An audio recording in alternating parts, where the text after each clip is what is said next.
Hi, I'm Hunter Allen with Peaks Coaching Group, and I'm here for your Thursday tip. So today I'd like to talk about gearing and your choice of gearing and then how to use your gears. Okay, so I know this might be a simple thing for a lot of people, but at the same time, this is a great way to really understand how gearing works.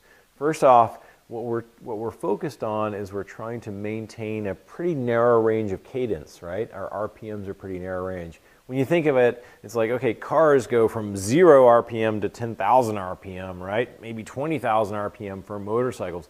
Massive range, right? Where in cyclists, we're kind of from like 80 to 100. A really, really small, narrow range of RPMs that we're trying to maintain. And we're doing that because that has to be with the optimal oxygen intake, our ability to get that oxygen to our working muscles, and then also the muscles' ability to contract and relax. And there's only so fast they can do that, okay? And there's also a strength component to it. We don't want to use too much strength and pedal too slowly, because then that sucks away some of that muscle glycogen, the energy that we use in our muscles. So your goal, and a great goal to start out with, is 90 RPM. Okay, now if you don't have a cadence meter on your bike, that's okay. You can just count that leg going up and down, right? So just count that leg up and down, you know, for 30 seconds, multiply by 2. That's going to give you what your RPMs are. Now, the other thing that you've got to focus on is, how do I match that gearing, right? So anywhere you are, if you're riding on a flat road, okay, then you're going to be in a gear that allows you to do 90 RPM. As soon as you start to come to a hill, right, you're anticipating that gear change. So maybe now I'm going to go up this hill. What am I going to do? I'm going to take it out of the big ring. I'm going to stick it into the middle, in the small ring or middle ring. All right, and then you're going to shift in the back. However, that's what most people do, right? You really want to shift in the back first. Okay, so let's say, for example, you're the third gear down from the top, whatever that is. It could be a 23-tooth cog, I don't know, whatever it is.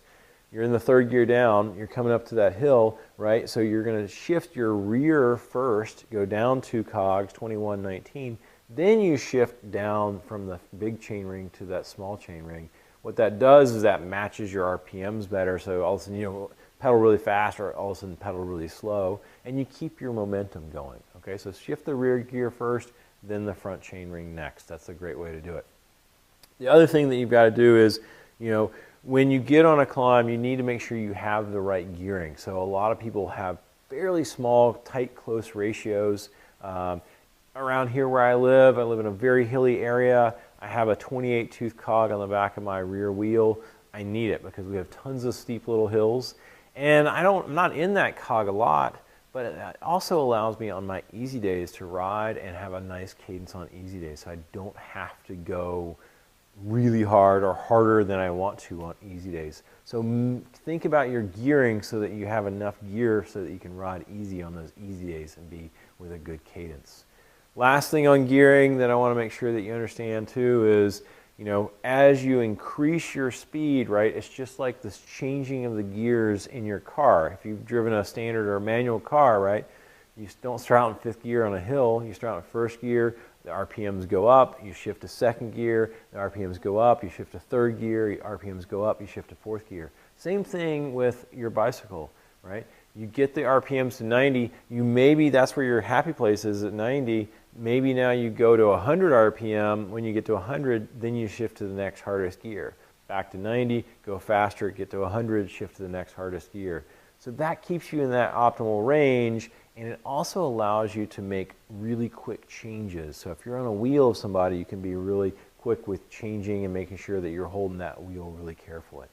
So I hope that helps with gearing choice and also a little bit about how to use gearing. I know that a lot of times that's something that's very simple, but it also makes a huge difference in saving energy, because the best cyclists are really good at that.